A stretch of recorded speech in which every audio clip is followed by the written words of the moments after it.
اور مرتبہ یہ ہے، شوہر کا مقام اور مرتبہ یہ ہے کہ اگر دین محمدی میں اللہ کے علاوہ کسی اور کے سامنے سر جھکانے کی اجازت ہوتی، سجدہ کرنے کی اجازت ہوتی، تو میں اپنے امت کی عورتوں سے کہتا کہ وہ اپنے شوہروں کو سجدہ کریں۔ اس سے زیادہ بلیغ انداز میں، مؤثر انداز میں، اچھے انداز میں شوہر کے حقوق کو بیان نہیں کیا جا سکتا ہے۔ ساری کتابیں اس دو جملے کے آگے، مختصر جملے کے آگے پھیل ہیں۔ حضور نے فرمایا کہ اگر غیر اللہ کو سجدہ کرنے کی اجازت ہوتی، بیویوں سے کہتا کہ اپنے شوہروں کو سجدہ کرو۔ یہ کیوں فرمایا؟ اس لیے کہ زندگی کی گاڑی کو آگے لے چلنا ہے تو کچھ نہ کچھ تو فیصلہ لینا پڑے گا۔ یوں تو میاں بیوی مشورے سے طے کر لیں، لیکن اگر مان لیجئے مشورے میں کوئی بات طے نہیں ہو پا رہی ہے، بیوی کی رائے الگ ہے، شوہر کی رائے الگ ہے، اور دونوں رائے جائز ہے، ناجائز کوئی نہیں ہے، راستے دونوں جائز ہے، ناجائز کوئی نہیں ہے، بیوی اپنے پہ اڑ جائے، شوہر اپنے پہ اڑ جائے، آپ بتاؤ زندگی میں چین آ سکتا ہے، سکون آ سکتا ہے؟ اور وہ بھی ازدواجی زندگی میں جہاں صبح سے لے کے شام تک ہزاروں مسائل ہیں، اگر اس طریقے سے لڑتے بھڑتے رہیں گے زندگی کی گاڑی آگے نہیں بڑھے گی۔ حضور ایسے مقام کے لیے ارشاد فرماتے ہیں کہ بیوی کو چاہیے کہ شوہر کے فیصلے پر راضی رہے، شوہر کے فیصلے پر، جہاں ناجائز کی بات رہے گی تو شوہر کا باپ بھی آ جائے تب بھی اللہ کے سامنے کسی کی نہیں سنی جائے گی، رسول اللہ کے سامنے کسی کی نہیں سنی جائے گی۔ لیکن اگر جائز معاملہ ہے، ناجائز نہیں ہے، میاں بیوی کی رائے میں اختلاف ہو گیا، تو ایسے موقع پر بیویوں کو چاہیے کہ جھمیلا نہ کھڑا کرے، تماشا نہ بنائے، بلکہ شوہر کی اطاعت و فرما برداری کو اپنے لیے باعث فخر سمجھے، اپنے لیے باعث فخر سمجھے۔ حضور نے بیان فرمایا، ایک دوسری حدیث سن لے میری ماں اور میری بہنوں، اللہ کا واسطہ دے کر کہتا ہوں، کسی کو اونچا اور نیچا دکھانے کا مسئلہ نہیں ہے، ازدواجی زندگی ایک دوسرے کو لے کے چلنے کا مسئلہ ہے، ایک دوسرے سے مقابلہ کرنے کا مسئلہ نہیں ہے۔ آقا نے بیان فرمایا کہ اگر کسی عورت کا انتقال اس حال میں ہو جائے کہ اس کا شوہر اس سے ناراض رہے، اس کا شوہر اس سے راضی نہ رہے، تو یاد رکھیے گا اس کا انجام اچھا نہیں ہوگا۔ وہی حضور نے یہ بھی بیان فرمایا کہ اگر کسی عورت کا انتقال اس حال میں ہو جائے کہ وہ 5 نمازوں کا اہتمام کرے، اللہ اس کے رسول کے اوپر یقین رکھے اور اپنے شوہر کو خوش رکھے، اس حال میں انتقال ہو کہ اس کا شوہر اس سے خوش ہو، حضور فرماتے ہیں میں اس کے لیے جنت کی گارنٹی لیتا ہوں، میں اس کے لیے جنت کی ضمانت لیتا ہوں۔ اور آقا نے یہ بھی بیان فرمایا کہ اس کائنات کے اندر جتنی نعمتیں انسانوں کو دی گئی ہیں، سب سے بہترین نعمت خیر متاع الدنیا المرأة الصالحہ، سب سے بہترین نعمت نیک بیوی ہے۔ جس کو مل جائے اس کی دنیا سنور جائے، جس کو نیک بیوی مل گئی یقین جانے اس کی دنیا سنور گئی۔ نیک بیوی کون؟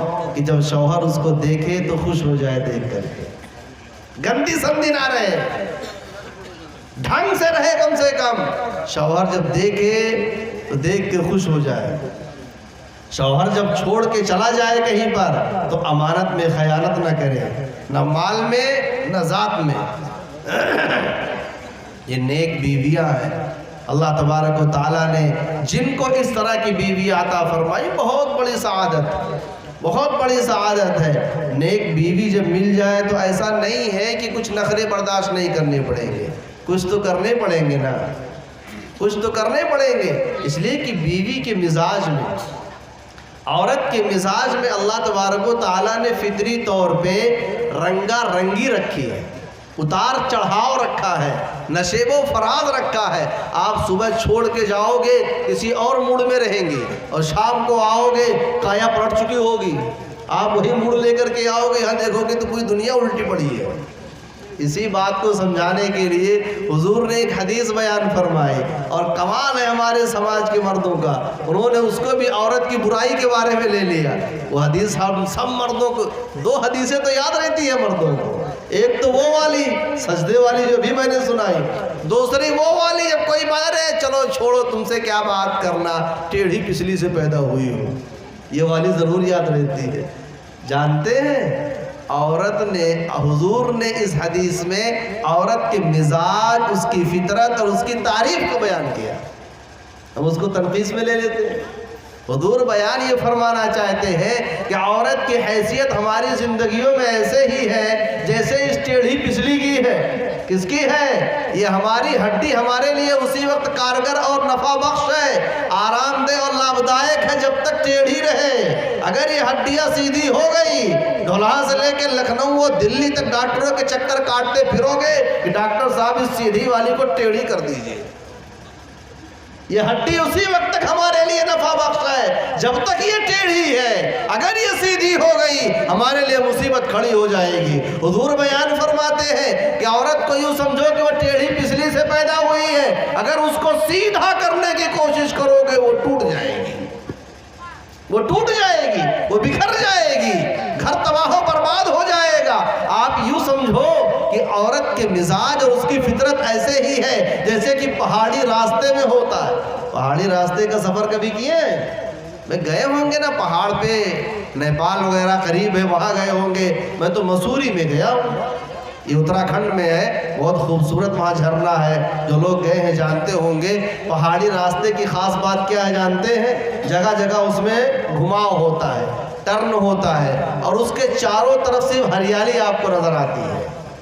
چاروں طرف کیا ہوتی ہے پہاڑی راستے پر؟ ہریالی ہوتی ہے. بیچ میں کاٹ کاٹ کے روڈ بنایا گیا ہوتا ہے. حضور سمجھا رہے ہیں کہ عورت کی مثال ایسے ہی ہے جیسے کہ پہاڑی کا راستہ ہوتا ہے، چاروں طرف اس میں ہریالی ہریالی ہے، لیکن اسی وقت تک جب تک سنبھال کر اسٹرنگ پہ آپ پیر رکھو گے، سنبھال کر چلاؤ گے، دیکھ کے چلاؤ گے، راستے کے نشیب و فراز کو دیکھ کر کے آپ کا ایکسیلیٹر کم و زیادہ ہوگا، بریک مناسب موقع پر لگاؤ گے تو ہریالیوں سے لطف اندوز ہوتے ہوئے، موج مستی کرتے ہوئے، زلف لہراتے ہوئے جاؤ گے. اور اگر سوچے کہ ہم اس کو 6 لائن کی طرح چلتے ہیں، ڈال دیا آپ نے ایکسیلیٹر کو ایک دم 5ویں گیئر میں، آپ کھائی میں نظر آؤ گے، بریک مارو گے کام نہیں کرے گا. حضور سمجھا رہے ہیں کہ عورت کی مثال اسی پگڈنڈی اور اسی پہاڑی راستے کی طرح ہے جس میں نشیب و فراز ہے، جس میں جگہ جگہ موڑ ہے، جس میں جگہ جگہ بدلاؤ ہے، مزاج میں تنوع ہے، مزاج میں اتار چڑھاؤ ہے، لیکن ہے بہت خوبصورت ہریالی ہے. تو سنبھل کے چلو گے تو ہریالی ہے. اور اگر سوچو گے نہیں اپنے حساب سے ہم چلائیں گے چاہے جیسا راستہ ہو، ہم تو چلائیں گے اس کو پوروانچل ایکسپریس کی طرح، جاؤ گے کھائی میں، زندگی ختم ہو جائے گی. کتنی پیاری بات حضور نے سمجھائی تھی، ہم تو اس کو بھی برائی میں لے کے چلے گئے. پیدا ہوئی ہو ٹیڑھی پسلی سے. تو میرے بھائیوں میں یہ صرف کہنا چاہ رہا ہوں کہ ازدواجی زندگی، دیکھیے جتنی باتیں میں نے اب تک سنائی ہیں حضور کی زندگی سے آگے ہٹ کے میں نے کوئی زندگی نہیں سنائی ہے. کیا سنائی ہے؟ ساری باتیں حضور صلی اللہ، آپ سے بہتر زندگی کس کی ہے؟ اگر ہمیں نمونہ بنانا ہے تو آقا صلی اللہ علیہ وسلم کی زندگی ایک بہترین نمونہ ہے. میاں بیوی کی زندگی خوشگوار زندگی ہونی چاہیے، پیار و محبت کی زندگی ہونی چاہیے، کبھی نرم گرم بھی ہونا چاہیے، اتار چڑھاؤ بھی ہونا چاہیے، کبھی تھوڑی بہت باتیں ہو جانی چاہیے تاکہ اس کا بھی مزہ آئے، جس کو فراق کہتے ہیں، جس کو جدائی کہتے ہیں، جس کو ناراضگی کہتے ہیں، اس کا مزہ الگ ہوتا ہے، وصال کا مزہ الگ ہوتا ہے. دونوں کو جینا چاہیے. اور عورتوں کو بھی چاہیے کہ اپنے شوہروں کا خیال رکھیں. ازواج مطہرات اتنا خیال رکھتی تھیں کہ حضور صلی اللہ علیہ وسلم کا ایک معمول تھا، آپ 2 وقت تمام ازواج مطہرات کے یہاں چکر لگاتے تھے. جن کی باری رہتی تھی ان کے یہاں رات گزارتے تھے، لیکن فجر کی نماز کے بعد حضور تشریف فرما رہے تھے مسجد میں، اشراق کا وقت ہوتا، نماز پڑھ کر کے نکلتے، تمام ازواج کے دروازے پہ جاتے، خیر خیریت معلوم کرتے. اسی طریقے سے عصر کی نماز کے بعد حضور نماز سے فارغ ہو کر کے تمام ازواج مطہرات کے دروازے پر جاتے، اندر بیٹھتے، خیر خیریت معلوم کرتے. روایات میں آتا ہے ایسے موقع پر ازواج مطہرات حضور صلی اللہ علیہ وسلم کے لیے اپنی اپنی وسعت کے حساب سے خصوصی طور پہ کچھ نہ کچھ تیار کر کے رکھا کرتی تھی. کبھی شہد ہے، کبھی حلوہ ہے، کبھی اور کوئی ڈش ہے، کبھی اور کوئی ڈش ہے، تاکہ حضور کا دل خوش رہے. عورتوں کو چاہیے کہ مردوں کی خدمت کیا کریں. کہتے ہیں کہ دل کا راستہ پیٹ سے ہو کر کے جاتا ہے. اور یہ بالکل جس نے بھی کہا صحیح جملہ ہے. جب پیٹ بھرا رہے گا, اچھا کھانے کو ملے گا, کتنا ہی جلاد قسم کا شوہر کیوں نہ ہو, تھوڑی دیر کے لیے تو سوچے گا چلو بیچاری نے میرے لیے کھانا اچھا بنایا ہے. اور نہ جانتے کیا ہو گئے, غلط فہمی ہو گئی. دلچسپ بات ہے, کسی نے بھیجا بھی. ہوا یہ کہ ایک آدمی, پہلے زمانے میں گھر کس کے بنتے تھے؟ چھپر اور مٹی کے گھر بنتے تھے.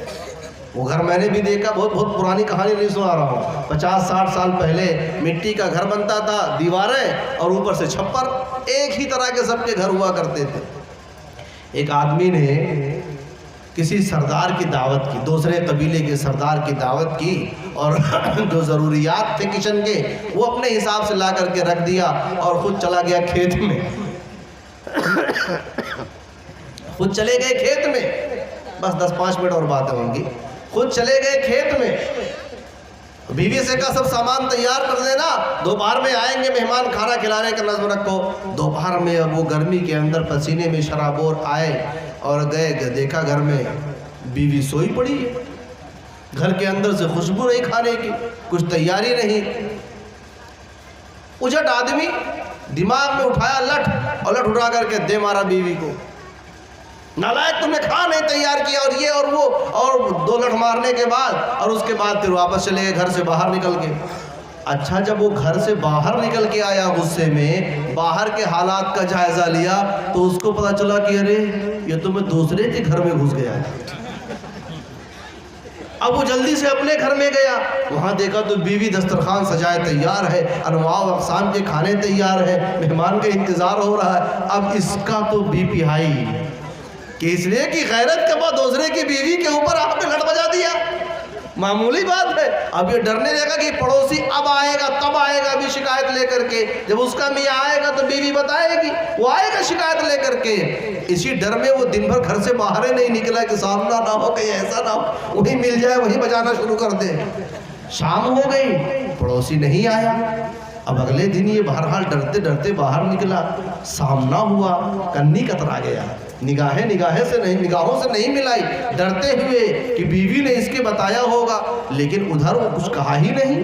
1 دن ہو گئے, 2 دن ہو گئے, ہفتہ بھر ہو گیا. اب وہ اندر سے اس کو پشیمانی ہوئی کہ کتنا بے غیرت مرد ہے, یہ عورت کتنی بے غیرت ہے. اس کو کوئی بھی آیا لٹ مار کے چلا گیا, اس نے اپنے شوہر سے بتایا نہیں, اگر بتایا تو بے غیرت میں آیا کیوں نہیں میرے پاس.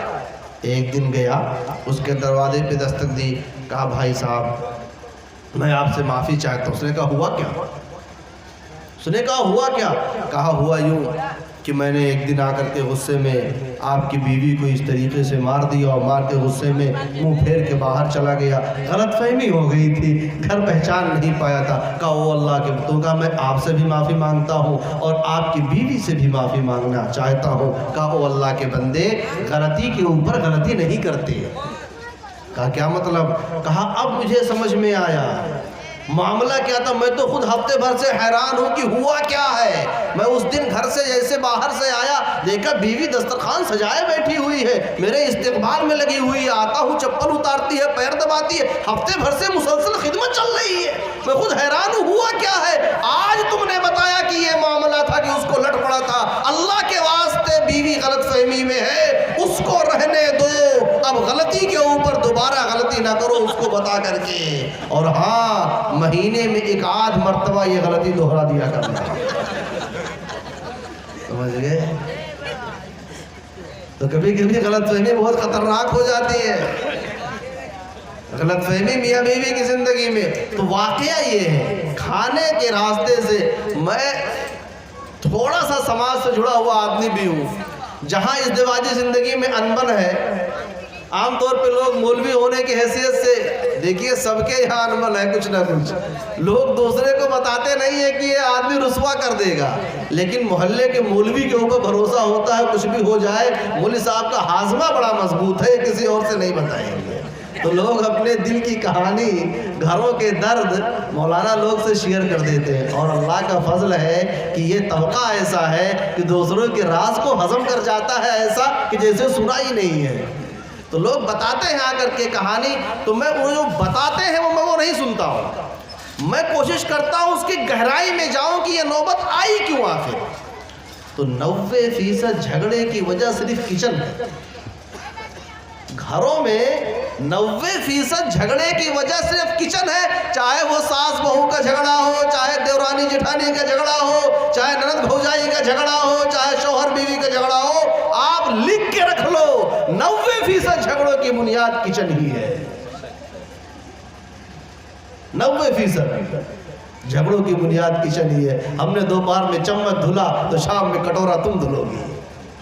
صبح کو بڑھو کو کھانا، سسر جی کو بڑھو کو کھانا ہم نے دیا تھا تو رات کو تمہاری باری ہے۔ بوڑھا آدمی کرسی لگائے بیٹھا انتظار کر رہا ہے، کھانا اب آئے گا تب آئے گا۔ بہوؤں کا کمپٹیشن چل رہا ہے اندر کہ ہم نے 2 ٹائم سے دیا ہے، اب تم دینے جاؤ۔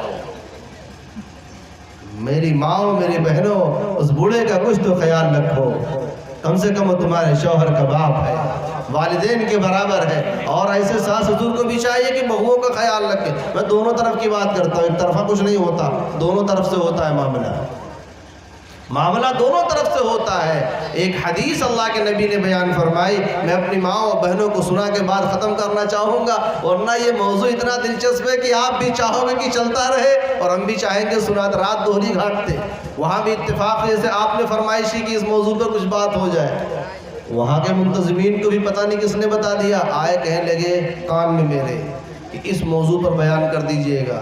رات 11:30 بجے مجھے انہوں نے کرسی پر بٹھایا، 12:30 بجے تک سنتے رہے، پھر بھی کہتے مولوی صاحب تھوڑا سا اور۔ میں نے کہا اللہ کے واسطے رحم کرو میرے اوپر، مجھے راتوں رات سفر کر کے کچھ نگر جانا ہے، تو جا کر کے اسٹاپ دیا۔ تو ایک حدیث سنا کر کے اپنی بات میں ختم کروں گا۔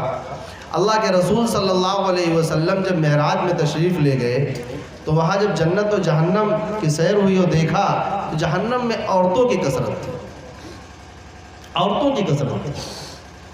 تو حضور کو فکر ہوئی، جاننا چاہا کہ اس کی وجہ کیا ہے، تو بتایا یہ گیا کہ 2 ایسی برائیاں عورتوں میں پائی جاتی ہیں جن کی وجہ سے یہ زیادہ تر جہنم میں ڈال دی جاتی ہے۔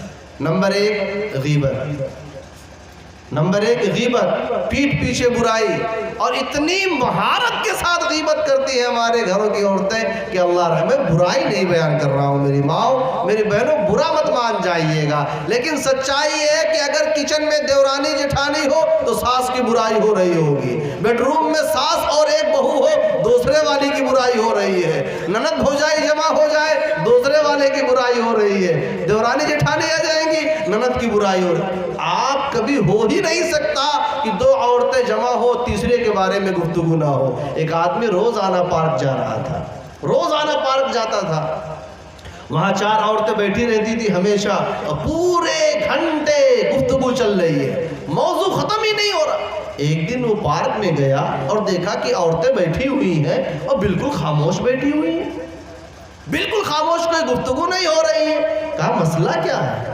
ان کے پاس گیا، تعارف کرایا، کہا میں روزانہ آتا ہوں، دیکھتا ہوں کہ آپ گفتگو کرتی رہتی ہیں، آج معاملہ کیا ہے، سناٹا کیوں ہے؟ کہا مسئلہ یہ ہے کہ آج 5 موجود ہیں، آج 5 موجود ہیں، پہلے 4 ہی رہا کرتی تھی تو ایک غیر حاضر رہتی تھی، تو اسی کو موضوع بحث بنا کر کے ہمارا 1 گھنٹہ پاس ہو جایا کرتا تھا۔ اتفاق یہ ہے کہ 5 موجود ہیں، اب بنائے تو کس کو بنائے؟ گھروں میں یہی ہوتا ہے، میں گھروں کے درمیان کا پلا بڑھا انسان ہوں، گاؤں کے ماحول سے میں پلا بڑھا انسان ہوں۔ یہی ہوتا ہے، کچن میں 2 جمع ہے، تیسرے کی برائی دیکھتی رہتی ہے، ہاں تو نہیں رہی ہے، جھانکتی رہتی ہے، ہاں تو نے دیکھا کچھ نہیں، وہ نمک تیز ہو گیا تھا، مرچا لگاؤ اور تیل لگاؤ اور یہ کرو اور وہ کرو، موضوع بدل دیا، آنن فانن موضوع بدل دیا، سامنے والے کو خبر بھی نہیں ہو پاتا کہ ہمارے بارے میں ہی بات ہو رہی تھی۔ تو ایک بات تو یہ بیان فرمائی حضور نے، اس کو صرف مذاق میں مت لو میری ماؤں، اللہ کے نبی نے فرمایا کہ غیبت کی وجہ سے وہ جہنم میں جائیں گے۔ حضور نے فرمایا لا يدخل الجنت قطات، غیبت کرنے والا جنت میں داخل نہیں ہوگا جب تک کہ اس کو سزا نہ مل جائے۔ اور غیبت کرنے والا ایسے جیسے کہ اپنے مرے ہوئے بھائی کا گوشت کھا رہا ہو، نعوذ باللہ من ذلک۔ اس لیے کسی کی برائی پیٹھ پیچھے نہیں کرنی چاہیے۔ اچھا کچھ لوگ بڑے جری ہوتے ہیں، کہتے ہیں میں نے منہ پہ کہہ دیا، قرآن نے کہا وَيْلٌ لِكُلِّ هُمَزَةٍ لُمَزَةٍ، اگر منہ پہ تانا مارا ہے تو بھی جہنم ہے، پیٹھ پیچھے برائی بیان کی ہے تو بھی جہنم ہے۔ آپ کیا کہو گے؟ دوسرے کی برائی دیکھ کر مزہ لیتے رہے؟ نہیں، اس کی اصلاح کرو، اصلاح یہ نہیں ہے کہ آپ 10 لوگوں کے بیچ میں اس کے عیب گنا رہے ہو. اصلاح یہ ہے کہ اس کا ہاتھ پکڑو, تنہائی میں لے جاؤ, چائے پانی بھی کراؤ اگر وہ ساتھ دی ہے اللہ تعالیٰ نے, پھر اس سے کہو میرے بھائی آپ کے اندر میں نے یہ برائی دیکھی ہے, اگر آپ اس کو بدل لو تو بڑا اچھا ہوگا. آپ اس انداز سے کر کے تو دیکھیں ہماری اصلاح کیا ہوتی ہے. مسجد کے اندر 20 لوگ موجود ہیں, آدمی وہیں سے اصلاح کرو, بھائی صاحب آپ یہ کام کر رہے تھے ایسا نہیں ویسا کرو. وہ آدمی سوچتا ہے کہاں سے آ گیا یہ آدمی. اصلاح اسے نہیں کہتے, اسے تانا مارنا کہتے ہیں ہمارے یہاں, طنز کرنا کہتے ہیں. قرآن نے وہی کہا وَيْلٌ لِكُلِّ هُمَزَةٍ لُمَزَةٍ. اگر آپ نے منہ کے اوپر تانا مارا, اگر آپ نے پیٹھ پیچھے برائی بیان کی ہے, دونوں کے لیے ویل نامی جہنم کی گھاٹی ہے. یہ گھاٹی اتنی خطرناک ہے, اتنی خطرناک ہے کہ جہنم خود اس گھاٹی سے پناہ مانگتا ہے. تو ایک تو غیبت, دوسرے حضور نے بیان فرمایا یکفرن العشیر. عورتوں کے جہنم میں کثرت سے ہونے کی وجہ یہ ہے کہ اپنے شوہروں کی ناشکری کرتی ہیں, یہ اپنے شوہروں کی ناشکری کرتی ہیں, شکر گزاری نہیں ہے ان کے اندر. کیا مطلب ناشکری کا؟ ایک آدمی کی شادی ہوتی ہے, شادی ہونے کے بعد 10 سال تک وہ اس کو خوش رکھتا ہے, مگن رہتی ہے. 11ویں سال میں تھوڑا سا اونچ نیچ ہو گیا, کوئی خواہش پورا کرنے میں کمی ہو گئی, عورت جھٹ سے کہہ دیتی ہے کہ جب سے میں آئی ہوں آپ نے میرے لیے کیا کیا.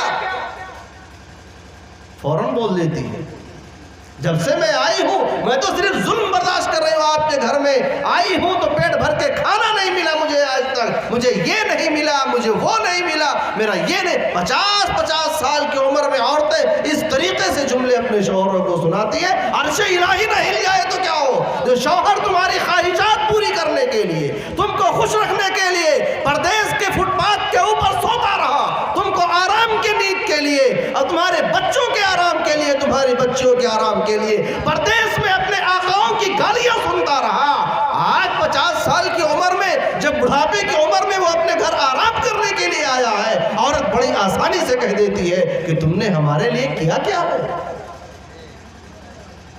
کتنی بڑی ناشکری ہے یہ. اللہ کے نبی نے فرمایا یکفرن العشیر, شوہروں کی ناشکری کرنے کی وجہ سے جہنم میں ڈال دی جاتی ہے. اس لیے میری ماں میری بہنوں, میں عورتوں کے حقوق کے اوپر بارہا بیان کرتا ہوں, یہاں بھی میں نے بیان کیا اور ہر جگہ کہتا ہوں, خدا کے واسطے عورتوں پر ظلم نہ کرو, عورتوں کے اوپر ہاتھ نہ اٹھاؤ. اس لیے کہ جس نبی کے ہم امتی ہیں اس نبی نے کبھی بھی اپنی بیویوں کے اوپر ہاتھ نہیں اٹھایا ہے, کبھی اپنے خادموں کے اوپر ہاتھ نہیں اٹھایا ہے, کبھی اپنے ماتحتوں کے اوپر ہاتھ نہیں اٹھایا ہے. اس لیے اپنی بیویوں کے اوپر ہاتھ نہ اٹھاؤ. لیکن میں آپ سے بھی ایسے کہوں گا, خدا کے واسطے اپنے شوہروں سے مقابلہ نہ کرو, خدا کے واسطے اپنے شوہروں کو نیچا دکھانے کی کوشش نہ کرو, خدا کے واسطے خاندان کی بنیاد پر ایک دوسرے کو نیچا اونچا کرنے کی کوشش نہ کرو. وہ جیسا بھی یہ تمہارا شوہر ہے, تمہارے بچوں کا باپ ہے, اس لیے اس کا احترام کرو, ایک دوسرے کے جذبات کا خیال کرو. انشاءاللہ تعالی زندگیاں خوشگوار ہو جائیں گی. اگر احترام نہیں کریں گے, ایک دوسرے کے جذبات کا خیال نہیں رکھیں گے, تو پھر زندگیوں میں خوشگواری نہیں آئے گی. اس لیے اگر ہم سب یہ چاہتے ہیں ہمارا آپس کا ماحول اچھا رہے, تو ہماری یہ کوشش ہونی چاہیے کہ ہمارے سماج میں جو لوگ شادی شدہ ہیں وہ اپنی زندگیوں کو اپنی عورتوں کے ساتھ تعلقات کو درست کرنے کی کوشش کریں. آپ کے سامنے اس کائنات کے سب سے عظیم انسان, سب سے پیارے انسان, سب سے محبوب انسان حضرت محمد عربی صلی اللہ علیہ وسلم کی پاکیزہ اور مقدس زندگی کو بیان کیا گیا, صرف اس لیے کہ ہم آقا کی زندگیوں کو اپنی زندگی میں لانے کی کوشش کریں, حضور کے طریقے پر چلنے کی کوشش کریں. اللہ تعالیٰ سے دعا ہے کہ پاک پروردگار ہم سب کو آقا کی سنتیں زندہ کرنے کی توفیق عطا فرمائے. اللہ تعالیٰ ہمارے سماج میں جتنے بھی شادی شدہ جوڑے ہیں, اللہ ان کے دلوں میں الفت و محبت پیدا فرمائے. دونوں